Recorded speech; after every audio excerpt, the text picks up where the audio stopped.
O uso da estatina, do tratamento com estatina, apresentam efeitos colaterais adversos e graves, com alta proporção e frequentes nos pacientes que fazem uso, como a miotoxicidade, que é um mecanismo não enzimático que leva à severa necrose do músculo. O que é a necrose? É a morte do músculo. A gente vê muito idoso que faz uso de estatina há 10 anos, há 5 anos, usa muito tempo. E aí é constante. Minhas pernas não param de doer. Eu tô perdendo a força.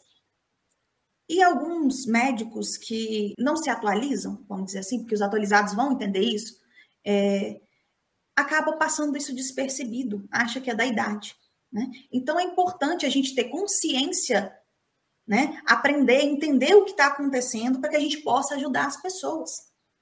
Então, existe também, Hoffman, em 2012, ele estabelece uma ordem de risco entre essas medicações, entre essas estatinas, né? Numa ordem decrescente, do maior para o menor, eu vou falar para vocês quais que provocam mais esses problemas. Então, do maior para o menor. A rosuvastatina tem um risco aumentado desses sintomas, mais do que a atorvastatina, mais do que a simvastatina, mais do que a pravastatina e mais do que a lovastatina.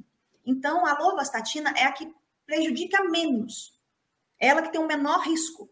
Agora, a rosuvastatina é que tem uma intensidade muito maior com que esses sintomas aconteçam. A simvastatina está exatamente no meio. Tá? Então, em todas elas vão ter esses efeitos colaterais. Mas existe uma condição que vai do maior para o menor. A rosuvastatina é a maior e a lovastatina é a menor delas, em risco. E no caso do uso prolongado, né, que eu já falei que às vezes tem pessoas que usam o remédio a partir do momento que está hipertenso, passam um remédio para colesterol para evitar problemas cardíacos e junto, às vezes, uma outra medicação para diurético junto, né? E o uso da estatina. E aí você vê pessoas usando isso durante anos.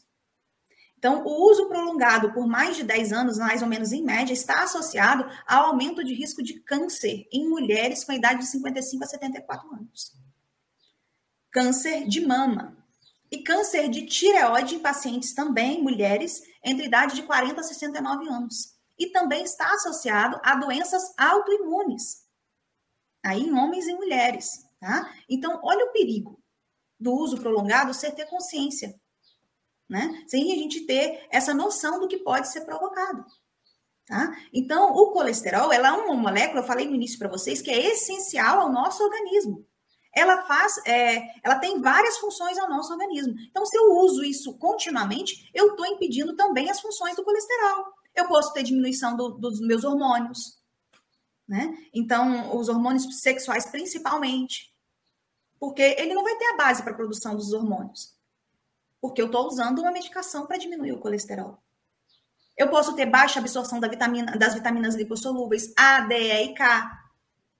Então, aí agora com a pandemia, que o pessoal teve o vírus, né, fez com que tivesse uma baixa na vitamina D, e se a pessoa toma uma dessas medicações, olha aí o risco. Potencializa.